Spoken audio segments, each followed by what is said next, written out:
정보사업의 Added 테마 1 전자서명. 전자서명이란 서명자를 확인하고 서명자가 당의 전자문서에 서명하였음을 나타내는데 이용하기 위하여 당의 전자문서에 첨부되거나 논리적으로 결합된 전자적 형태의 정보를 말한다. 이 전자서명은 대부분 공개키 암호 알고리즘을 이용하여 구현하며 무결성을 확인하고 인증과 부인 방지 기능을 제공하는 암호 기술에 해당한다. 첫 번째 개요. 다시 전자서명이란 서명자를 확인하고 서명자가 당의 전자문서에 서명을 하였음을 나타내는데 이용하기 위하여 당의 전자문서에 첨부되거나 논리적으로 결합된 전자적 형태의 정보를 전자서명이라고 한다. 여기서는 전자서명법 제2조에 나오는 말이다. 사이버 공간에서는 수많은 위협이 존재하고 있으며 또한 정보들도 쉽게 위변조할 수 있다. 그렇기 때문에 프로그램의 제작자를 확인하고 거래를 한 사람이 나 자신이 맞다는 것을 증명하기 위하여 나오게 된 것이 전자서명이다. 오프라인의 인감증명서는 종이로 된 계약 문서와 자신이 정부에 등록한 인감으로 날인을 한 것을 말하는데, 정부에 등록된 인감은 자신이 직접 등록한 것이기 때문에 이 인감 도장이 찍혀 있는 것은 법적 효력을 가지며 본인이 거래를 한 것으로 간주를 한다. 근데 만약 인감 도장을 다른 사람이 훔쳐가서 사용한다면 법적 책임은 모두 인감의 소유자인 자신이 지게 된다. 그렇기 때문에 인감은 중요하게 보관해야 된다. 온라인에서는 인감이라는 개념 대신에 전자서명이라는 개념이 존재한다. 이미 발급된 전자문서의 해시값, 그러니까 복사된 디지털 증거의 동일성을 입증하기 위해 파일 특성을 추격한 암호 같은 수치가 바로 이 해시값인데, 이 이미 발급된 전자문서의 해시 값을 추출을 해서 자신의 개인 키로 암호화를 하게 된다. 그리고 나서 전자문서와 함께 암호화한 해시 값을 함께 상대방에게 보내게 됩니다. 그리고 문서를 받은 상대방은 그 문서를 보낸 사람의 공개 키로 해시값을 복호화한 후에 자신이 전달받은 문서의 해시값과 비교하여 일치하며 문서가 위변조되지 않은 것이고, 그리고 자신이 올바른 사람에게서 정보를 받았다라는 것을 확인을 할 수 있는 것이다. 여기에서 전자문서의 해시값을 개인 키로 암호화한 것이 바로 오프라인에서의 인감 날인의 역할을 하는 것이다. 따라서 인감과 전자서명은 다음과 같이 이렇게 정리를 할 수가 있다. 특징 두 번째. 기존의 암호화 방법은 메시지를 주고받는 사람들이 서로에게만 메시지를 알 수 있게 하고 다른 외부 사람들에게는 메시지를 못 알게 하는 그런 방법이었다. 하지만 이러한 방법은 누군가가 메시지를 조작할 수가 있어서 이러한 상황을 막기 위해 전자서명이라는 것이 나오게 된 것이다. 이 전자서명을 통해 인증과 무결성, 부인봉쇄라는 중요한 보안 서비스를 제공한다. 다시, 이 전자서명이라는 것을 통해서 인증, 무결성, 부인봉쇄라는 이런 보안 서비스를 제공하게 된다. 이 전자서명 행위를 통해서 개인이 송신하고자 하는 메시지의 근원이 나 자신이라는 것과 수신 측에서는 내가 보낸 메시지가 중간에 위변조되지 않았음을 검증할 수 있는 것이다. 또한 신뢰받는 제3자를 이용하면 나중에 상대방이 전자서명이 행위 자체를 부인을 하는 것을 방지를 할 수가 있게 된다. 이 전자서명의 특징과 조건은 다음과 같다. 첫 번째, 위주어 불가, unforgettable, 위주어 불가, unforgettable. 합법적인 서명자만이 전자문서에 대한 전자서명을 생성할 수 있어야 한다. 다시, 위조어 불가에 해당하는 내용이 뭐냐면 합법적인 서명자만이 전자문서에 대한 전자서명을 생성할 수 있어야 한다는 것. 그 다음 서명자 인증, user authentication.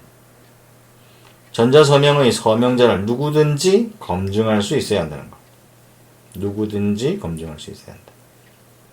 그 다음 부인불가, non-repudiation, non-repudiation. 서명자는 서명 후에 자신의 서명 사실을 부인할 수가 없어야 된다. 부인불가. 그 다음에 변경불가, unalterable. 서명한 문서의 내용은 변경될 수가 없어야 된다. 변경불가. 그 다음 재사용불가, not reusable. 전자문서의 서명은 다른 전자문서의 서명으로 사용될 수는 없어야 된다. 다시요. 전자서명의 특징과 그 조건 5가지가 있는데 위조불가, 서명자 인증, 그러니까 누구든지 검증할 수 있어야 된다는 거. 그 다음에 부인불가, 그 다음에 변경불가, 재사용불가 5가지가 있겠다. 그 다음에 전자서명의 작동 3번째. 당해 전자문서에 첨부되거나 논리적으로 결합한 전자적 형태의 정보를 만들기 위해서 기술적으로는 서명 알고리즘이 이용되고 서명자를 확인하고 서명자가 당해 전자문서에 서명하였음을 확인하기 위해서 검증 알고리즘이 적용됩니다. 다시 서명 알고리즘과 검증 알고리즘이 있는데 서명 알고리즘은 그 전자문서에 첨부되거나 논리적으로 결합한 전자적 형태의 정보를 만들기 위해서 이 서명 알고리즘이 사용되고, 그 다음에 검증 알고리즘은 그 서명자를 확인하고 그 서명자가 당해 전자문서에 서명하였음을 확인하기 위해서, 서명자를 확인하고 그 서명자가 서명하였음을 확인하기 위해서 검증 알고리즘이라는 게 적용됩니다.